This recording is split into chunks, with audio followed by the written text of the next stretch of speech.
Hello മക്കളെ, welcome back to R കേനിക്സ്. അപ്പോൾ miss എന്നൊരു അടിപൊളി ക്വസ്റ്റൻ ആയിട്ടാണ് വന്നിരിക്കുന്നത്. നമുക്കൊരു 3 മാർക്കിൻ്റെ ഒരു ക്വസ്റ്റ്യൻ നോക്കാം. നിങ്ങൾക്ക് എക്സ്പെക്ട് ചെയ്യാവുന്ന ഒരു ക്വസ്റ്റൻ ആണ്. ഇനിയിപ്പോൾ മോഡൽ എക്സാം ഒക്കെ ഇങ്ങനെ അടുത്തടുത്ത് വരാണ്. അപ്പോൾ നമുക്ക് സെറ്റാക്കാം. Okay, so here is the question. Observe the illustration and answer the questions. അപ്പോൾ ഇവിടെ 2 ഇലസ്ട്രേഷൻസ് തന്നിട്ടുണ്ട്. പിയും ക്യൂ ആണ്. പിന്റെ ഫംഗ്ഷൻ എന്താണ്? Prevents blood clotting.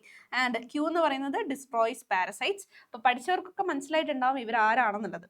So, എന്താണ്? Identify the blood cells P and Q in the illustration. What is the role of these blood cells in immune responses related to allergies? അതാണ് question ഇവിടെ കൊടുത്തിരിക്കുന്നത്. മലയാളത്തിൽ പെട്ടെന്ന് നോക്കൂ.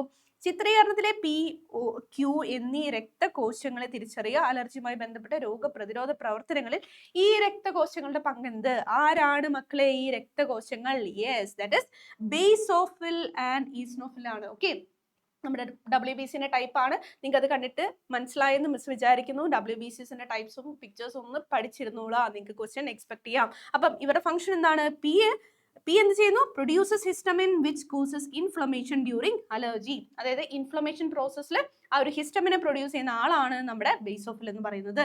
ഇനി ക്യൂ എന്താണ് ചെയ്യുന്നത്? Just neutralises chemicals release during allergies. Okay, അപ്പോൾ ഇവിടെ മലയാളത്തിൽ നമുക്ക് ആൻസർ നോക്കാം.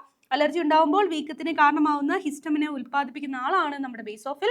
അലർജി ഉണ്ടാകുമ്പോൾ പുറത്തുവിടുന്ന രാസവസ്തുക്കളെ നിർവീര്യമാക്കുന്ന ആളാണ് നമ്മുടെ eosinophil. Okay, so that was an interesting and അടിപൊളി ക്വസ്റ്റൻ ആയിരുന്നു, റൈറ്റ്? ഓക്കെ, അപ്പോൾ ഇതുപോലുള്ള ക്വസ്റ്റ്യൻസ് ആയിട്ട് നമുക്ക് വീണ്ടും കാണാം. So thank you, bye bye.